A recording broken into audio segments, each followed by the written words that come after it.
Pernah ngalamin nggak ada orang yang bikin lo sakit hati banget? Entah ditusuk dari belakang sama sohib sendiri, disakitin pasangan, atau bahkan kecewa sama keluarga yang lo percaya banget. Sakitnya tuh nggak bisa dijelasin, susah hilang, dan bikin hati nyesek hebat. Nah, seringkali orang bilang, udahlah, maafin aja, lupain semuanya, biar cepet lega. Tapi sebenarnya apa iya memaafkan itu sama dengan melupakan? Yuk kita ngobrol. Assalamualaikum, selamat datang lagi di Suaraku Ceritaku, podcast sederhana tempat di mana cerita dan rasa nggak perlu disembunyikan. Memaafkan itu sebenarnya lebih kepada pilihan. Pilihan buat nggak bawa rasa dendam dan sakit hati itu kemana-mana. Karena kalau kita terus simpen rasa dendam itu, siapa coba yang capek? Bukan dia yang nyakitin kita, tapi kita sendiri. Dendam itu kayak minum racun, tapi berharap orang lain yang mati. Kedengaran absurd kan? Tapi faktanya, banyak banget dari kita yang gak sadar lagi melakukan hal itu setiap hari. Kita simpen marah, kita pelihara sakit hati, sambil berharap yang nyakitin kita menderita. Padahal yang keracunan siapa? Ya kita sendiri. Yuk kita ngobrol dengan jujur, siapa sih di sini yang gak pernah sakit hati? Semua orang pasti pernah, entah itu disakitin pasangan, dihianatin temen, diabaikan keluarga, atau mungkin diperlakukan gak adil di tempat kerja. Luka itu nyata, perihnya gak bisa diremehin. Masalahnya adalah, setelah luka itu ada, kita sering banget nyimpan dendam. Kita bilang, gua bakal maafin dia. Tunggu aja karmanya dia. Tapi coba bayangin, itu sama aja kayak lu bawa ransel diisi dengan batu. Setiap hari kemana-mana ransel itu lu gendong. Beratnya makin lama makin nyiksa, tapi lu tetap kekeh bawa. Kenapa? Karena lu pikir dengan begitu orang yang nyakitin lu akan ngerasa rugi. Padahal sebaliknya, ya lu sendiri yang jalannya terseok-seok. Ini deh gua kasih analogi yang ringan. Kalau lu minum racun, siapa yang mati duluan? Dia atau lo? Ya begitu juga dengan dendam. Efeknya bukan cuman mental, tapi fisik juga.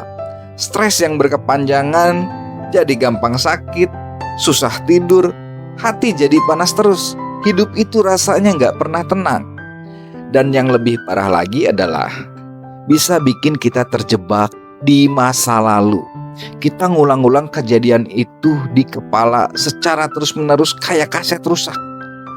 Jadi gak ada ruang buat move on, karena energi kita habis cuman buat mikirin luka lama. Siapa di sini yang pernah disakitin mantan? Ayo komen, jangan malu-malu. Ceritanya udah putus 2 tahun, tapi tiap kali lihat mantannya bahagia, entah itu sama teman-temannya atau keluarganya, apalagi sama pasangan barunya, dia langsung sakit hati lagi. Menurut lo siapa yang hancur? Dia atau mantannya? Jelas dia sendirilah yang hancur. Sementara mantannya mungkin udah enjoy sama hidupnya. Ada satu lagi yang gua pikir ini sering terjadi di lingkungan kita. Ada rekan kerja yang nusuk dari belakang. Gua yakin banyak nih yang kayak gini. Terus karena dendam, tiap kali meeting lu jadi malas ngomong. Setiap hari lu kerja, lu jadi gak produktif, males-malesan. Yang terjadi apa? Ya malah karir lo sendiri yang terhambat. Itu bukti kalau dendam lebih banyak ngerusak diri lu sendiri daripada orang lain. Pertanyaannya, apa kita bisa memaafkan? Dan kenapa memaafkan itu begitu susah kita lakukan? Ada beberapa poin yang gua temuin.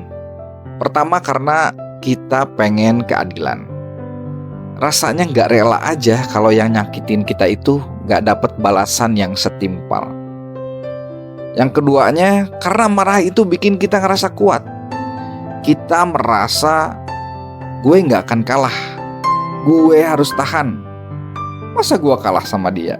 Jujur, ini yang sering gue rasain.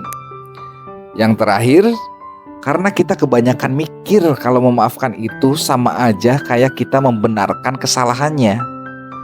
Padahal logikanya nggak gitu. Memaafkan itu bukan bilang oke, nggak apa-apa lu nyakitin gua. Bukan itu. Memaafkan itu artinya lu bilang, gua nggak mau terus-terusan dirusak oleh rasa sakit ini. Jadi memaafkan itu cara kita sembuh, bukan cara kita melupakan luka. Ini yang penting banget, dan ini yang gua pakai untuk judul podcast ini. Memaafkan bukan berarti melupakan. Mereka adalah dua entitas yang berbeda. Dua kata yang sepertinya sama, padahal sama sekali jauh berbeda.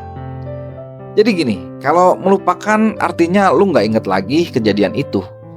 Itu sesuatu yang hampir mustahil. Sampai sekarang aja gue masih inget seseorang yang udah nyakitin gue. Kejadiannya seperti apa, gue masih inget dengan jelas. Atau bisa lu bener-bener lupa kejadiannya seperti apa, tapi lu masih suka ngedumel dalam hati. Intinya lu masih nyimpen sakit hati lu itu dalam-dalam. Sedangkan memaafkan itu artinya lu udah gak lagi kebakar emosi setiap kali lu inget kejadian yang bikin lu terluka atau sakit hati. Lu gak lagi merasa marah tiap kali lu lihat orang yang pernah nyakitin lu. Jadi kita gak harus pura-pura gak pernah disakitin. Kita hanya perlu belajar untuk tidak terus hidup di bawah bayang-bayang luka itu. Yang harus kita camkan dalam diri adalah kita gak bisa kontrol orang lain. Kita gak bisa kontrol pikirannya, sikapnya. Tapi apa yang kita bisa lakukan? Kita bisa kontrol respon kita. Kita bisa kontrol pikiran kita.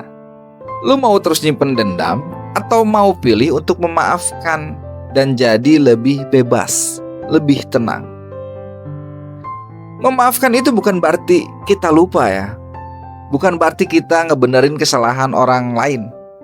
Tapi memaafkan itu berarti kita kasih kesempatan ke diri kita sendiri untuk sembuh, untuk hidup lebih tenang dan damai. Jadi pertanyaannya tinggal mau terus minum racun tiap hari atau mau buang racunnya dan mulai isi gelas lu dengan sesuatu yang bikin lu sehat dan hidup lagi. Seperti yang gua omongin tadi, memaafkan bukan berarti memori itu hilang. Sama kayak lo jatuh, lutut lo berdarah. Setelah sembuh mungkin udah gak sakit, tapi ada bekas luka kecil yang bikin lo ingat, oh iya dulu gue pernah jatuh di situ. Nah, bekas itulah yang harus jadi pengingat, jadi pelajaran. Jangan sampai lo jatuh lagi di lubang yang sama. Yang sering salah kaprah tuh gini, orang mikir kalau udah maafin berarti harus balikan deket kayak dulu lagi. Padahal nggak gitu konsepnya. Memaafkan itu bukan berarti kita ngelupain kesalahan orang lain atau ngebiarin orang itu ngulangin kesalahannya lagi. Justru dengan ingatan itu kita jadi lebih hati-hati. Kita belajar dari pengalaman. Dan jangan lupa, kadang yang paling susah dimaafin justru diri kita sendiri. Kita sering ngomong ke diri sendiri, kenapa gua bisa sebodoh itu? Kenapa gua gampang banget percaya? Padahal tanpa sadar kita nyiksa diri kita sendiri. Jadi bagian dari memaafkan adalah juga belajar ngerangkul diri kita, nerima kelemahan kita, dan bilang, udah gue juga manusia, gue belajar dari sini. Biar ini jadi pengalaman gue. Pada akhirnya, memaafkan itu bukan hadiah buat orang lain. Itu hadiah buat diri kita sendiri, supaya hati lebih lega dan langkah kita ke depan gak terus-terusan terseret masa lalu. Banyak orang yang salah kaprah, mikir kalau udah maafin ya harus pura-pura gak inget apa-apa. Padahal otak kita bukan tombol delete. Kita itu manusia, bukan hard disk CPU yang bisa diformat. Yang bisa kita lakukan adalah berdamai dengan ingatan-ingatan menyakitkan itu. Di sini pasti banyak yang punya sahabat dekat, benar-benar dekat, tahu semua rahasia lo. Suatu hari dia ngehianatin kepercayaan lo. cerita semua rahasia lo ke orang lain. Rasanya gimana tuh? Pasti sakit banget. Ada yang ngalamin di sini? Sayangnya gue pernah ngalamin itu. Jadi kalau lo maafin dia bukan berarti lo langsung lupa sama kejadian itu. Enggak. Lo masih inget kok. Dan ingetnya justru bikin lo lebih hati-hati. Tapi rasa pedihnya, sakit hatinya udah gak sama kayak dulu lagi. Dan ingat, memaafkan itu bukan buat dia yang nyakitin kita, tapi buat diri kita sendiri, supaya hati lebih ringan, pikiran lebih lega, dan langkah kita gak stuck di tempat atau bahkan terus kebawa ke masa lalu. Bayangin aja kalau lo bawa-bawa dendam setiap hari. Seperti yang gue udah bilang sebelumnya, hidup itu rasanya berat banget. Capek hati, capek pikiran. Sementara orang yang nyakitin lo mungkin hidupnya biasa aja, santai, bahkan mungkin gak kepikiran sama sekali. Jadi buat apa kita sengsara sendirian? Namun di sisi lain jangan salah paham juga. Memaafkan itu bukan berarti kita harus balikan, kita harus deket lagi, atau pura-pura gak pernah disakitin. Justru dengan ingatan itu kita bisa lebih hati-hati. Kita jadi belajar siapa yang bisa dipercaya, siapa yang enggak. Jadi melupakan itu mungkin mustahil, tapi berdamai itu bisa banget. Dan gue yakin setiap orang punya ceritanya masing-masing soal ini. Ada yang butuh lama buat maafin, ada juga yang lebih cepat. Gak ada aturan bakunya, yang penting kita tahu tujuan akhirnya bikin hati kita lebih lega, langkah kita lebih ringan. Kalau dipikir-pikir, memaafkan itu sebenarnya tanda kekuatan.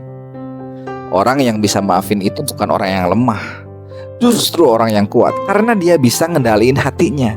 Dia bisa berdamai dengan egonya. Dan melupakan, seperti yang gue bilang, itu hampir mustahil. Tapi gak apa-apa, karena melupakan itu bukan tujuan. Tujuannya adalah berdamai dengan luka, bukan menghapusnya. Mungkin kita akan selalu ingat siapa yang pernah nyakitin kita.